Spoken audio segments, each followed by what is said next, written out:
Salutations à mes étudiants et d'éventuels web spectateurs. Alors, dans le cours général de cette année, on essaye que mes étudiants, donc vous, créez des motifs et des papiers peints pour remplir vos pièces par exemple. Alors évidemment les motifs, vu que c'est généré sur Source Center, c'est très simple, très harmonieux, très géométrique. Mais dans la qualité de ajouter du réalisme, ce qu'on voudrait c'est qu'on ait un peu cet effet tapissé. C'est-à-dire quelqu'un l'a mis sous à plâtrage, au rouleau, à la colle, etc. comme une vraie tapisserie. Donc, ce qu'on va faire, ça va être relativement simple, c'est qu'on va ajouter ces espèces de faux grumeaux à l'aide de la normale et de la roughness. Alors là, on a la tapisserie qu'on a ici, donc elle est générée par motif. Alors c'est basiquement cette forme-ci qu'on recolle dans les coins avec un petit outil Sticking Corners. Alors ça vous dit rien du tout si vous n'avez pas fait les cours sur les outils précédents, mais sinon, une fois qu'on aura fini avec notre normale et notre roughness pour ajouter les espèces de grumeaux de tapisserie, on ira jeter un coup d'œil sur comment on a créé Sticking Corners pour le créer nous-mêmes. Donc c'est basiquement un outil qui prend ça et qui le colle aussi dans les coins. Ce qui nous permet d'avoir ce motif-ci, ce qui une fois dans un tile générateur nous donne ce motif-ci. Alors, on a donc notre motif. Alors, tout l'effet de grumeau, on ne va pas le faire dans la tapisserie, puisque une tapisserie, quand elle est mise à plat, il n'y a pas d'effet de relief dedans. Et donc la couleur, ici, branchée, restera inchangée. Donc on va changer la roughness et la normale. Alors, on sait qu'une normale, ce sera à travers le node normal. Voilà, et on va même laisser par défaut. Alors, pour faire notre effet de... Pour l'instant, ça me dérange que ça brille autant, donc pour l'instant, je vais mettre une grayscale à 50% à peu près. Pas besoin d'être précis ici. Ça déjà, ça va arrêter de briller. Voilà. Dans ma roughness et on va y retourner tantôt. Alors, pour créer nos grumeaux, on va d'abord ajouter à Black and White Spot 2. Notez que vous pouvez user plein d'autres effets. Je crois que c'est W, P majuscule W, non. Ok, je me rappelle jamais l'abréviation, mais on peut aller chercher dans les noise. Black BNW Spot 2. Voilà, donc c'est Black and White, mais il est un peu abrévié. Alors, un peu trop granuleux pour ce qu'on va faire avec, mais pour le moment, ça ira. Alors, évidemment, on ne veut pas qu'il y ait une telle différence entre le plus profond et le plus clair, puisque c'est censé être sur du plat, et nos murs sont plats, donc on va ajouter un level. Et dans ce level, on va rapprocher les deux parties en dessous. Faites ça à l'œil, essayez que ce soit relativement gris central, et là on peut voir que les sommets sont moins hauts, les profondeurs sont moins profondes. C'est ce qu'on voulait. Alors, c'est pas mal. J'aime bien ce que ça me donne. Par contre, il y a beaucoup de différences sur peu d'espace. Donc ce que je vais faire, c'est que je vais augmenter la scale au maximum. Et là maintenant, j'ai déjà un peu plus de variation. Je vois que ça peut changer mon graphique. Mais là, c'est pas mal. Alors, ça j'aime bien. Je peux voir si je peux pas légèrement ajuster mon level. J'essaie de faire des petites piscines avec des espèces d'emplacements un peu plus plats pour centrer les grumeaux. Donc pour l'instant, je prends la zone noire du haut et je la pousse un peu à droite. Ok, comme ça j'ai quelques spots un peu plus haut que le reste. Ça donne pas mal. Alors, pas de grosse sorcellerie jusque là. Une fois que c'est fait, la save transform. Pourquoi? Parce que ici, la scale, donc c'est combien de fois il le répète, elle est à 8, mais j'en voudrais un peu plus. Donc après mon transform, je vais mettre à l'échelle 2 fois avec un tile 2. Donc là, j'ai une grosse map avec des plus petits grumeaux. Je vais brancher ça dans normal et voir que j'ai mes petits grumeaux de tapisserie. Alors ça marche super bien, mais c'est un tout petit peu trop tranchant. Donc, ce qu'on va faire, avant ou après le level, peu importe, on va le mettre avant pour tester, c'est un blur, HQ Grayscale. Alors évidemment il est trop puissant, on va le mettre à 0. On peut légèrement toucher la densité pour voir. jusqu'à ce que ça floute mes grumeaux d'une façon décente. Là c'est pas mal, on va essayer 0,4 du coup, donc 0,4. La valeur change selon ce que vous avez. Ok, c'est pas mal du tout même.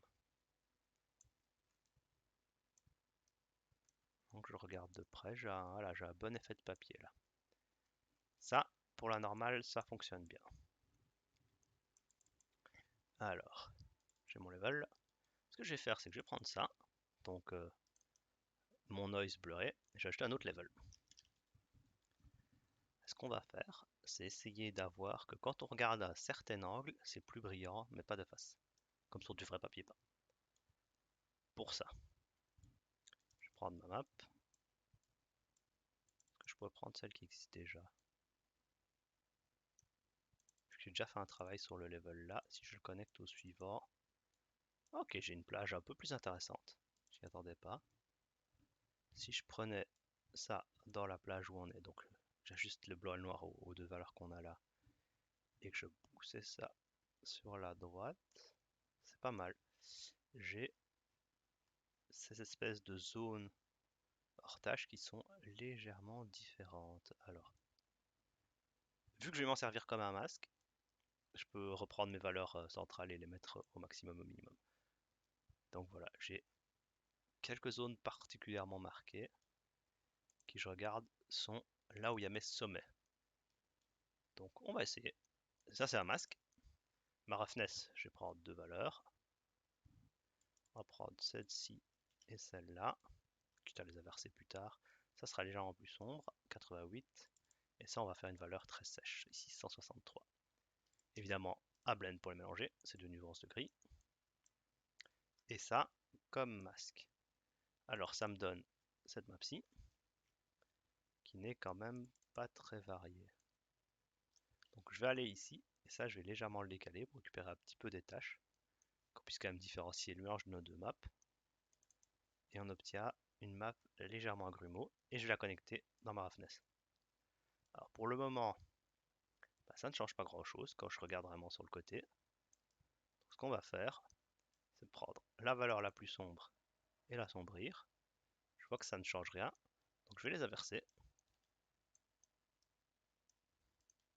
Ah, là maintenant, c'est très sombre. Si je prends ma valeur la plus sombre et que j'assombris, ça marche trop fort. Donc, je vais l'éclaircir. Puis celle-ci, je vais l'assombrir. Ça marche pas exactement comme je le voudrais. Donc, assombrir la plus sombre et éclaircir la plus claire. Et vu que je veux un effet plus précis, je vais aller chipoter dans le masque maintenant que j'ai fait une relativement claire à 110,77 et une relativement sombre à 112. Je suis dans mon level directement, éditer ça.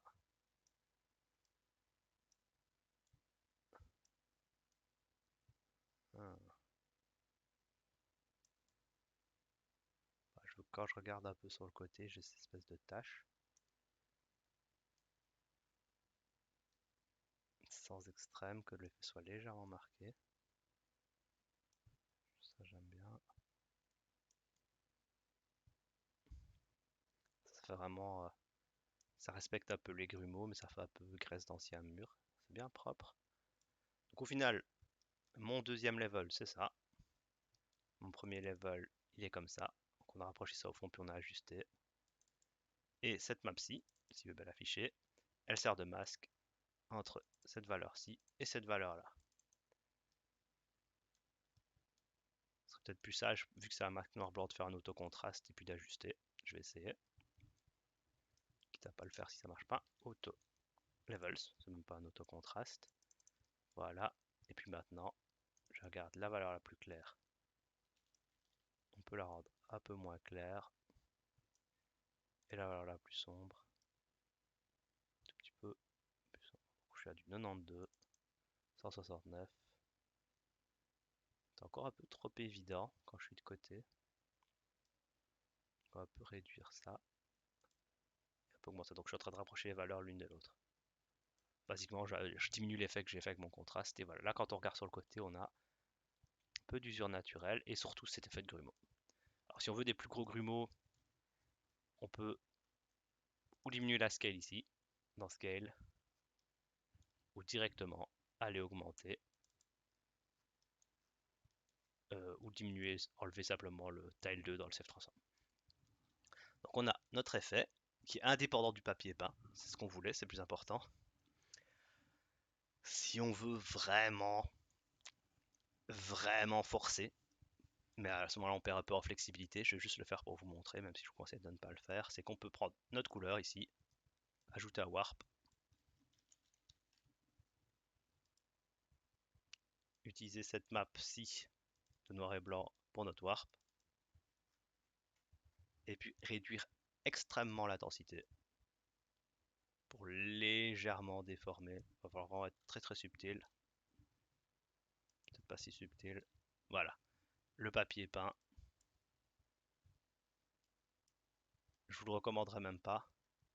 Et on va même rajouter à level parce que c'est de nouveau. Ah bah, plutôt que de rajouter à level, on va utiliser celui-là.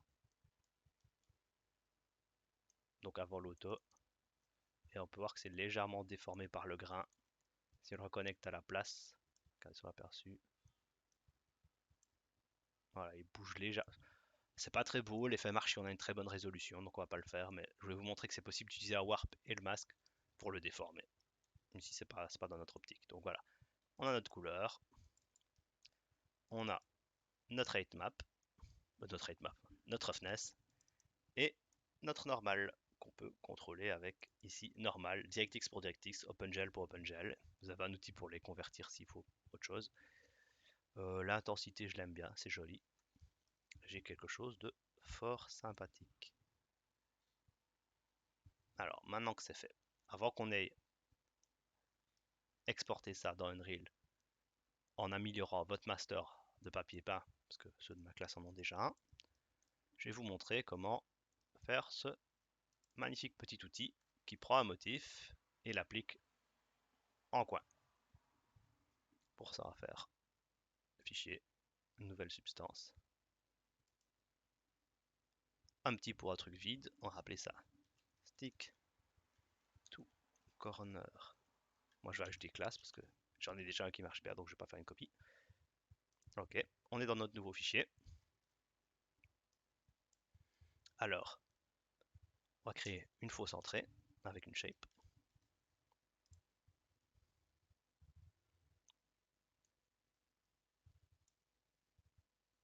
Je vais faire une copie, tiens, ça vous montre un peu. Hop, et puis une bonne scale. Je crée une forme un peu intéressante pour l'exemple, voilà. Je vais mélanger. Hop, max. Ou un add peu importe, et ça va être un cercle. Donc j'ai cliqué dessus. Pattern disk. Rappelez-vous que comme les outils qu'on a créés au cours sur les outils, peut-être aller dans la description d'ailleurs. Maintenant ce sera une vidéo privée. C'est un faux input qu'on va pas conserver. Donc une fois que l'outil sera fini, il y aura juste cette boîte-ci avec écrit input dedans. Ça veut dire entrée. Tada! On pourrait faire une version couleur, mais c'est plus efficace de travailler en mode noir et blanc et de colorer plus tard. Alors ça, par exemple, j'aime bien, mais je vais mettre un edge detect et inverser dans mon edge detect. Comme ça, j'ai ce magnifique motif pyrexien pour ceux qui jouent à Magic the Gathering. Alors, ce que je veux, c'est qu'il me fasse une copie en haut, en bas, donc dans les quatre coins.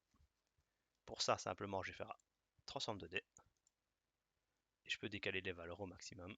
Et hop, il le place dans les quatre coins. C'est tout ce que ça fait. Alors moi, je le fais assez souvent que c'est plus intéressant d'avoir un outil qui le fait.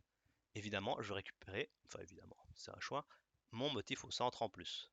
Donc pour ça, je vais mettre un blend, max, et inclure le motif au centre. J'ai maintenant le motif au centre et 4 copies. Si j'augmente la taille de la ligne, ça finirait par se toucher, ça fera un motif continu. J'ai donc mon motif. Alors, là je pourrais connecter une sortie, je vais le faire d'ailleurs, et ça marcherait. Donc quand je mettrais un motif en entrée, il me le décalerait en haut dans le coin 4 fois et il le laisserait au centre. Mais imaginons que je fais un motif un peu plus complexe et je veux avoir la possibilité de l'avoir comme j'ai là, sans l'avoir au centre. Alors pour ça, on va créer un switch, grayscale évidemment, va mettre le résultat normal en haut, par défaut. On va mettre le résultat où on n'a pas l'objet au centre en bas. Et on va exposer le switch. Et on va l'appeler remove. On va l'appeler avec centre. Appelez-le comme vous voulez, mais c'est basiquement ça qui va faire qu'il y a le centre ou pas. Avec centre. Ok. Je le branche ici. Ça, c'est ma sortie. Alors évidemment, mon entrée, ça peut pas être l'exemple. Ce sera l'entrée que j'ai là. Hop. Majeur foncé, on décale. Ça, on va vous le supprimez dans la version finie. Moi, je le laisse parce que c'est une version de test. Donc, l'entrée, transformation avec un blend, le choix entre les deux et un résultat. Stick to corner class. Alors, donc ici, vous l'exportez. Vous allez sur le package général. Vous faites publisher en SBRAR. Et puis, dans votre document final, vous allez, ça c'est l'autre version que j'ai faite, marche relativement pareil, peut-être même moins bien.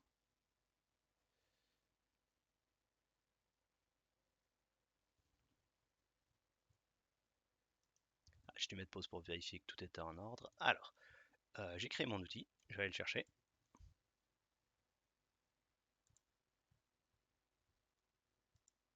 Donc ici, c'est une version SBS, mais vous pouvez utiliser le SBRAR que vous avez fait. Donc j'ai une entrée et une sortie. Si je mets cet input dedans, ça fonctionne nickel. Et j'ai le paramètre pour enlever le centre ou pas. Voilà. Donc ce petit outil très très pratique fonctionne. Alors, qu'est-ce qu'on peut avoir comme effet cool? Ce que je vais faire, c'est que je vais mettre pause, je vais créer un petit mur courbé dans Unreal et on va faire un master tapisserie qui inclut ce nouvel effet.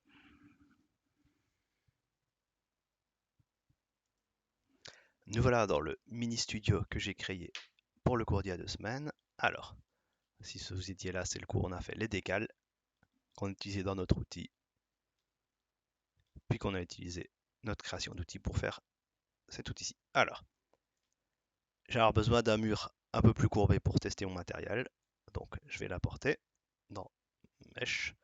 Alors, moi j'ai créé un outil juste pour ça, donc un petit mur courbe, mais vous pouvez utiliser n'importe quel mur que vous avez pour tester, si vous avez déjà un manoir, les murs de votre manoir. Je suis dans mes mèches.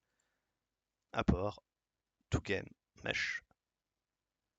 Je vais les sélectionner dans cette librairie.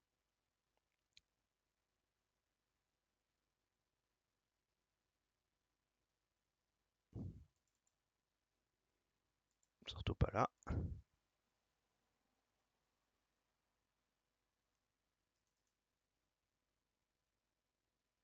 Mesh. Tools, j'ai du mal. Test Walker, voilà, c'est le mien. Uniform Scale, je vais essayer à 2 et je vais l'apporter, on va voir ce que ça donne.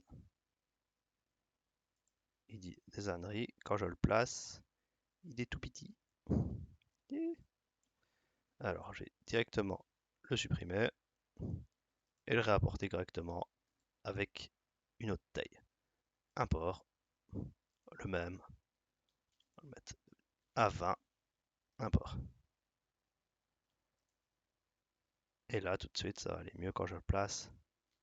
On a un mur de taille décente, pas encore massif, mais par rapport aux joueurs, je peux maintenant l'augmenter un paquet de fois avec le gizmo central sans me culpabiliser. Pourquoi j'ai créé ça? Parce que selon la lumière, je voulais... Alors, j'appuie sur Alt, je pivote pour faire une copie 90 degrés.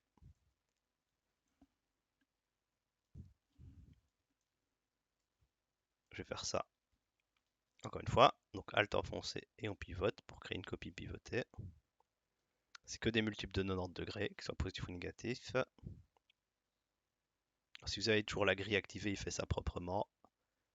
Pour mon test, je vais pas avoir besoin et j'ai placé mes murs. Alors, vous avez probablement déjà un master de papier peint. Donc, je vous conseille de l'ouvrir et de l'améliorer plutôt que de faire ce que je fais, c'est-à-dire en recréer un, mais c'est pas le même fichier de cours. Donc, ce que je vais faire, c'est moi créer un nouveau. Vous pouvez utiliser le master que vous avez déjà. parce que je vais probablement devoir refaire des choses que vous avez déjà. Alors, les classiques. Donc, en général, on crée et on édite dans le master, et puis on changera les textures dans l'instance, et on appliquera l'instance. Première chose, on aura 3 spots qui contiennent les 3 textures. En attendant, on aura texture coordinate.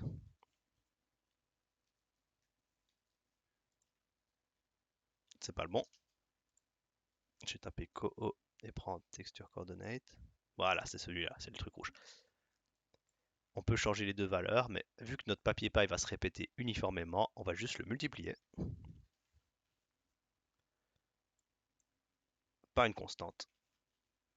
Ici, ce sera par exemple 1. Et la constante, on va faire un paramètre. Tyler. Voilà, alors ce multipli là, ça va faire répéter les UV de chacune des textures. Alors, nos textures, on les trouve dans Designer. Plutôt que 1024, on va mettre 2048. Il recharge tout en 2048. Donc on a notre motif. Ça peut être n'importe quel motif que vous avez. Notre roughness et notre normal. Alors, si on va sur les premiers nodes ici et qu'on change la random seed, on a un autre motif, mais à chaque fois, la roughness et la normale, elles vont ensemble. C'est les mêmes reliefs général. Donc, oui, encore. Est-ce que j'ai pas. Alors, si j'ai un self transform ici qui le multiplie par 2, pour que ce soit pas bizarre dans ma roughness, je remarque ça que maintenant, il me faut le même ici. Donc, je vais le copier et connecter ça ici. Et connecter ça là où ça va. Voilà. Maintenant, ma roughness et ma normale correspondent. Heureusement qu'on a la même vidéo. Je peux exporter tout ça. Je vais mettre une sortie d'ailleurs, comme ça vous voyez. Donc, pour exporter mes 3 sorties, j'ai rien d'autre. Clé à molette. Export output. Alors, évidemment, elle s'appelle A23, c'est pas propre. On veut faire color. Hop, avec 2 L, s'il vous plaît. Pour la couleur, ou albedo, ou texture, mais c'est bien d'utiliser couleur parce qu'on sait que c'est une couleur. Pareil dans le label.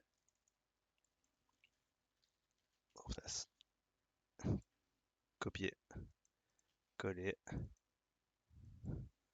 Normal, alors c'est une DirectX, il me semble. Oui. Donc, normal, TX, copier, label, coller. On retourne sur notre clé à molette, exporter. Maintenant, c'est les bons noms. Alors, la couleur, ce sera en sRGB. La roughness, ce sera en linéaire. Et la normale, je vais la mettre en RAW. Voilà. Je vais les exporter en RAW, je peux les utiliser. Donc, on va les mettre dans Designer 10 class, ce serait pas mal, mais je vais aller dans mes fichiers.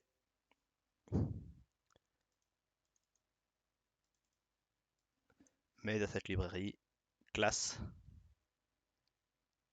C'est un nouveau tuto, on va mettre tuto papier peint.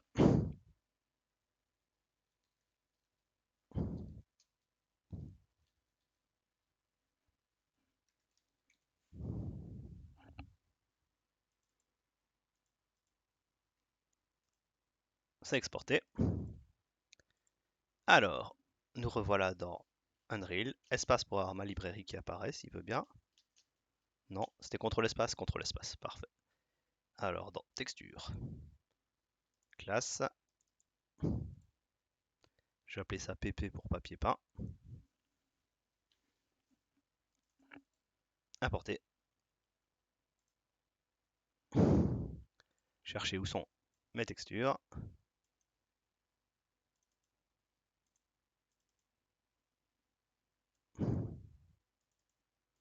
Et voilà, ouvrir. Alors, là, il me dit effet tapisserie normale et une normal map. Je dis OK. Et elles sont normalement importées. Un petit contrôle espace pour vérifier. Parfait. Je prends les 3. Je les insère là. Ce seront donc les par défaut du master, même si on n'utilisera pas le master dans le truc, mais une instance de celui-ci. Ma normale dans Base Color. Il va me l'afficher. Ça me fait très plaisir. Parfait. Alors, ensuite, ça, je vais le décaler à gauche. Ma roughness. En réalité, que ce soit RG ou B, c'est juste une roughness. J'avais pas juste d'autres maps pour la combiner. Donc, s'il y a d'autres maps que vous utilisez, pouvez les combiner dans une mix map, vous pouvez utiliser n'importe lequel. Pour l'instant, on va juste mettre roughness et main normale en main normale. Si tout a bien été fait, je devrais déjà avoir ce petit effet de grumeau. Ah, ça marche super bien. Par contre, comme il est coutume dans Unreal, ça marche même trop bien, la roughness est trop forte. Donc, ce que je vais faire, c'est que je vais utiliser juste une d'un channel, ça revient au même. Mais ce que je vais faire, c'est à add, puisque un c'est rough et la difficulté mentale 0 c'est brillant, un add avec une constante que je vais ajouter. Alors, en général, j'utilise Metallic Roughness Occlusion, donc je vais mettre la verte au lieu ici. Et mon add, ça va être ici une valeur de 0.05 par défaut et convertir en paramètre que je vais appeler ajout roughness. Voilà, et je vais le connecter dans ma roughness. Ah, là, ça devient vraiment beaucoup plus esthétique et propre. J'aime bien ce que j'ai. C'est sympa quand même. Et c'est subtil. Alors, évidemment, tout ça, ça doit être multiplié par les textures coordinates pour qu'on puisse le répéter autant qu'on veut. Donc on va connecter ça dans chaque port UV. Je vais les aligner pour que la lecture soit plus propre, plus facile. On met ça dans chaque port UV. Si par exemple on va dire je voudrais 2, je changerai ça dans les paramètres après. Voilà. Là, on a toute notre base. Alors, est-ce qu'il y a moyen d'avoir la couleur de la normale dans le matériau? J'essaie un truc nouveau, tant qu'à faire. Pas normalize, surtout pas. Je vais voir si dans... Si je peux ajouter sa texture sample, que ça s'appelle. Je sais quelque chose là pour une fois. Voilà, texture sample, ça nous permet d'ajouter une texture. Là, il a pris la dernière que j'ai ajoutée, c'est pas ça qu'on veut. Alors, dans texture, on va aller choisir. Et on va faire paramètres, je crois. Ça fait longtemps que j'ai plus été dedans. Si je tape un petit normal, parfait, il y était déjà par défaut. Si ça y est pas, il faut peut-être aller dans les paramètres et ajouter le contenu du moteur. Mais ça... Donc voilà, si je tapais normal pour la facilité, parce que vous aurez peut-être pas tout, ce que je voulais c'était un petit normal. Il y en a un peu beaucoup, un petit normal, parfait. Donc il l'a sélectionné. Là j'ai une normale par défaut. Là j'ai ma normale. Alors si je voudrais pouvoir rendre mon grain un peu moins intense, je vais ajouter un lerp. D'ailleurs, on va faire ça et puis on va faire autre chose, c'est important. Donc un linear interpolate. Et on va choisir entre A, B. Puis on va faire une autre chose que j'ai oublié. Mais je ne me rappelle. Oui, voilà. Alors, ma roughness, je peux en ajouter 0.5. Donc en général, vu que j'ai pas une roughness de plus de 95, 0.95, ça va pas dépasser. Mais je voudrais pas que les gens fassent mettre la valeur 6 et que ça explose le graphisme. Donc derrière, je vais mettre un saturate qui fonctionne basiquement comme un clamp et qui garde la valeur entre 0 et 1. Ça change pas la valeur, mais ça l'écrase entre 0 et 1 pour qu'on soit sûr. Voilà. Alors en parlant de saturate, ça c'est par défaut. Ça c'est une normale vide. Et ce que je veux, c'est que je lui dire, avec une constante, tu vas choisir si tu utilises la valeur nulle ou la valeur que j'ai. Comme ça, on peut faire 50%. Donc je vais mettre une constante. On va mettre pour vous montrer 0.5. Et là, maintenant, il mélange ces deux-là, de moitié, et puis le branche dans normal. Donc ma normale est à moitié substile. Alors, si je mets une valeur de 1, j'ai carrément une normale vide, et on voit plus que la roughness. Si j'ai une valeur de 0, j'ai ma pleine roughness, ma pleine normale. Donc ce qu'on va faire, ce qu'on veut que par défaut 1 ce soit la valeur pleine et 0 rien du tout. Donc je vais inverser les deux. Et la valeur par défaut, ce sera 1. Je suis pas sûr qu'elle devrait pas se ressembler un peu plus, mais dans le doute, ça devrait marcher. Alors, convertir en paramètres, intensité Normal, ajouter. Hop. J'ai un paramètre qui choisit à quel point la normale que j'ai mise est intense, que je peux réduire. Et ce paramètre, on veut que ce soit toujours 0, entre 0 et 1. Donc on va ajouter un saturate. Donc on a notre texture coordonnaire Tyler Multiply connectée dans les 3 UV des 3 textures. Ça peut être une métallie, une mixmap si vous l'avez sur un paramètre d'origine, mais dans ce cours-ci on n'utilise qu'une roughness, donc on utilise le canal vert. Un paramètre pour ajouter à notre roughness, puis un saturate, notre normale et une version vide mélangée avec un lerp, et un paramètre pour contrôler l'intensité qu'on a lerpé pour être sûr que les gens ne mettent pas genre 36. On a notre papier peint. Je vais faire une sauvegarde. Avant de l'appliquer, malgré notre grand enthousiasme, on va faire une instance.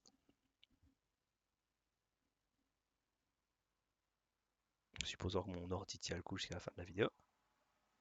Voilà. Je viens de faire une sauvegarde, oui. Hop, je vais me le fermer. Alors, cadre matériel instance.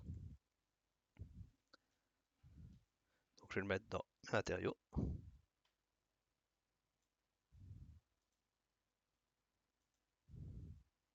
Rappel, on utilise une instance plutôt que le matériau. Comme ça, si on fait un changement dans l'instance, il ne faut pas recalculer comment fonctionne tout le matériau. C'est plus léger. Et je vais appliquer sur ma mur. C'est très joli. Si j'ai fait des murs courbés, c'est pour voir là où la lumière courbe. Est-ce que ça fait bizarre ou pas? Parfait. Quand je zoome, j'ai ce petit effet de grumeau. Et c'est même un peu trop intense. On va dans notre instance. Donc si vous aviez un autre matériau, il faudrait remplacer les channels. Alors, je vois que j'ai oublié des choses. Première chose, intensité normale ajoutée, je vais le réduire. Je vais mettre 0.8.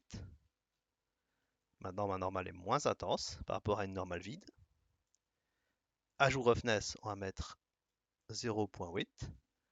C'est plus rough. Et d'ailleurs, je vais même mettre 0.12 parce que je veux que ce soit beaucoup plus rough. Donc voilà, on doit faire ça à chaque fois, vous avez remarqué, parce que la courbe de roughness de Unreal n'est pas la même que par exemple Substance Designer. Là, on commence à avoir quelque chose de vraiment plus concret. Le Tyler, ouais, j'aime bien, mais je vais en mettre deux. Hop. Voilà, là, on fait vraiment dans du grand papier peint. Ça, c'est fait. On va regarder ce que ça donne sur l'original. C'est sympa quand même.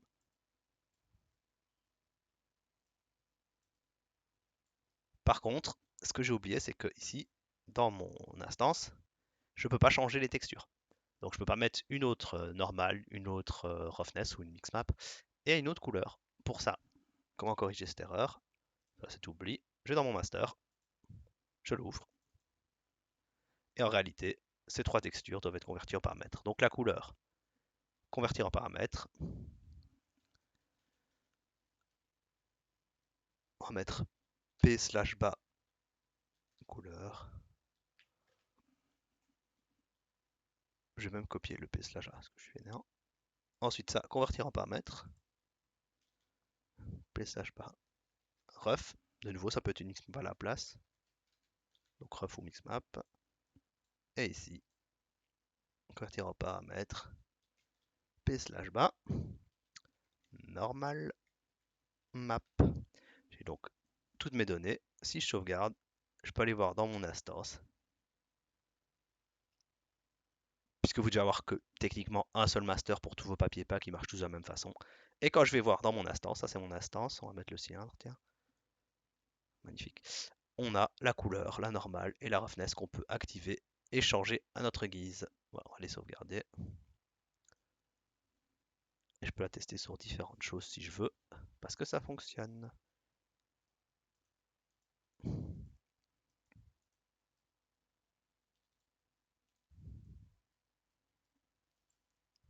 Alors, ce cours-ci sera une vidéo privée, ce qui veut dire qu'il n'y aura probablement pas de questions dans les commentaires. Mais si un jour je la publie en ligne, vous pouvez laisser des questions dans les commentaires.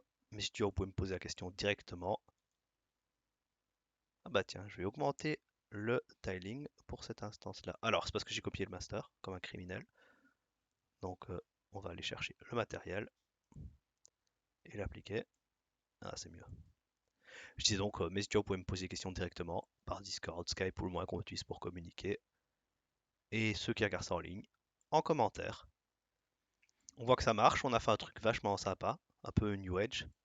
Donc, un petit récapitulatif avant de se quitter.